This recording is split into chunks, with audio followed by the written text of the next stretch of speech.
Hello, Twitter, LinkedIn, and YouTube colleagues. This is Becky Carlson from Learning Pioneers, a learning community committed to being the change in education.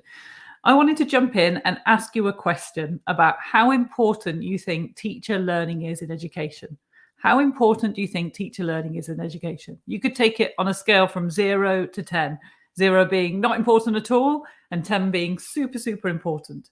And is it as important as children learning?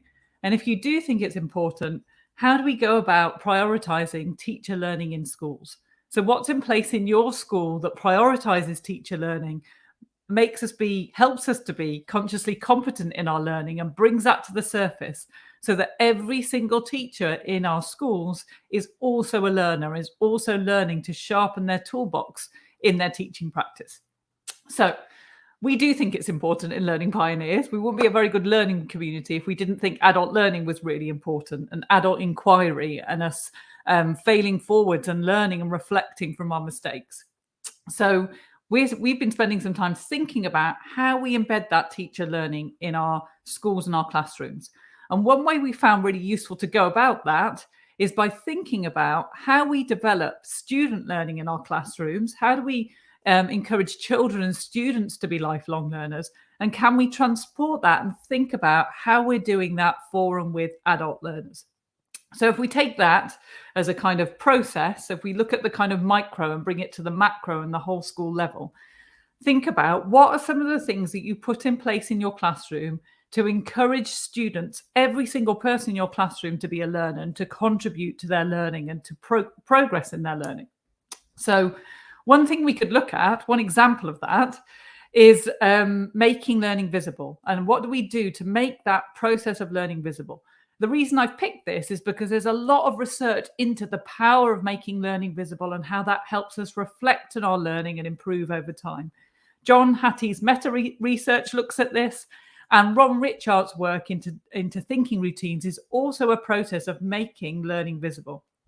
So if we're using thinking routines in the classroom and we're making learning visible in the classroom, how can we transport that and take that to a whole staff team and make our teacher learning visible so that it's collaborative, so that everybody knows what everyone's learning, so that we can reflect on that learning? So if we take the example in Reggio Emilia of documenting learning. So it's very common in a Reggio Emilia classroom to document children's learning on the wall so that we can reflect on it, so that we can see misconceptions, so that we can build on that learning. Now we're imagining then, what if we could take that and transport that to teacher learning?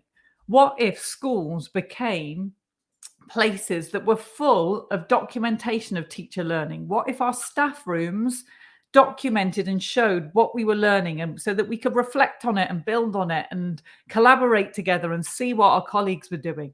What if our corridors were full of teacher documentation of learning that we could reflect on and build on? And what if we could link that to lesson study and learning sprints so that we had the systems to learn as teachers and learn collaboratively as a team? And we also had that visibly open in a school so that we could all learn from with one another. We think this is a really exciting idea. So I was talking yesterday about, no, not yesterday, it was on Friday. I was sharing about the importance of belonging in our classrooms and sharing that our first line of inquiry in Learning Pioneers is going to be looking at how we consciously and purposefully create a sense of belonging for every single child in our classrooms now and moving forward, because we think that's an awesome dream and an awesome vision. That every single classroom, every single child feels like they belong. And in every single school, every single teacher, every single parent, every single adult, everyone who walks into that building feels like they belong. And from this basis of belonging, of nurture, of well-being, of strong relationships, our next line of inquiry is going to dive into how we support teachers to be lifelong learners of their learning and make their learning visible in schools. So we're super excited because Jessica Vance and Anne Van Dam are going to be our two big speakers to share, to take documentation from the classroom and share that into our school walls and into our school classrooms and develop all of our teachers, all of our teams as lifelong learners with visible learning, where we can collaborate and learn from and with one another. So you can find out more on our speakers page, learningpioneers.co/speakers. I'll share that in the chat. And we're really excited that in November, that is going to be our inquiry focus until Christmas. So I'd love to hear from you. Do you think teacher learning is important? How does your school develop teacher learning? What systems do you have in place for that? And is teacher learning visible in your school yet? And if it isn't, do you think that could be a really powerful way to learn from and with one another? Can't wait to hear from you. Bye-bye.